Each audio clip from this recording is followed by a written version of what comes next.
Kata Radio. Sudut pandang radio di balik peristiwa. Disiarkan di 600 radio anggota Persatuan Radio Siaran Swasta Nasional di seluruh Indonesia. Banyak yang mencibir ketika anak dan menantu Jokowi terpilih jadi wali kota di Solo dan di Medan. Cibiran makin dahsyat ketika anak Jokowi dicalonkan jadi wapres pendamping Prabowo dan berhasil menang dalam Pilpres 2024. Dinasti politik dalam lembaga eksekutif, begitu kata orang-orang. Tapi sepertinya tidak banyak yang tahu, atau mungkin juga tidak peduli kalau hal yang sama sesungguhnya juga terjadi di legislatif.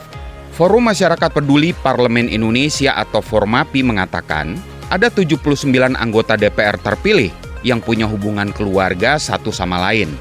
Ada yang hubungannya suami istri seperti Mulan dan Ahmad Dhani. Bukan hanya Mulan dan Ahmad Dhani, pasangan suami istri Julia dan Victor Leskodat juga lolos masuk ke DPR. Ada juga yang hubungannya anak dan ibu seperti Pinka Haprani dan Puan Maharani. Ada pula yang hubungannya bapak dan anak seperti Said Abdullah dan Kaisar Kiasa Kasih Said. Enak nih, bisa atur-atur pendapat waktu rapat, terus tiap hari bisa berangkat bareng ke Senayan. Hubungan saling menguntungkan antara kader dengan partai politik memungkinkan dinasti politik tumbuh subur di DPR. Partai perlu orang yang bisa mendapatkan kursi sekaligus punya modal secara finansial. Sementara kader yang mau membangun keluarga politikus perlu partai untuk bisa mencalonkan diri. Memang tidak ada hukum yang dilanggar, tidak ada hukum yang dirubah, dan mereka pun dipilih secara langsung oleh rakyat. Tapi ada satu hal yang pasti, ternyata hukum kita menyediakan karpet merah untuk suami istri, anak dan ibu, serta anak dan bapak yang ingin jadi anggota DPR bersama-sama. Hal yang lumrah, kata orang-orang.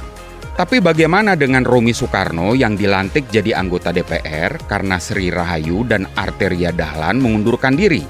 Apakah hal ini juga masih bisa dibilang lumrah? Sri Rahayu adalah caleg PDIP di Dapil Jatim 6 yang memperoleh suara tertinggi, 110.000 suara lebih. Harusnya dia dapat kursi di DPR RI, tapi entah kenapa tiba-tiba dia mengundurkan diri. Karena Sri Rahayu mundur, otomatis Arteria Dahlan sebagai peringkat kedua yang berhak dapat kursi. Tapi Arteria yang mendapat 60.000 lebih suara juga mundur.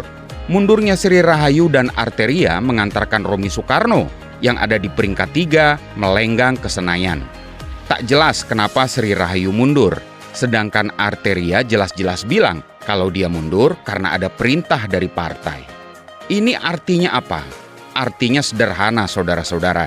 Ada 170.000 suara rakyat yang diberikan kepada Sri Rahayu dan Arteria menjadi sia-sia karena yang dilantik adalah Romi Soekarno yang jumlah suaranya hanya 51.000. Bang, ntar kan anggota DPR dapat tunjangan rumah 30-50 juta seorang ya?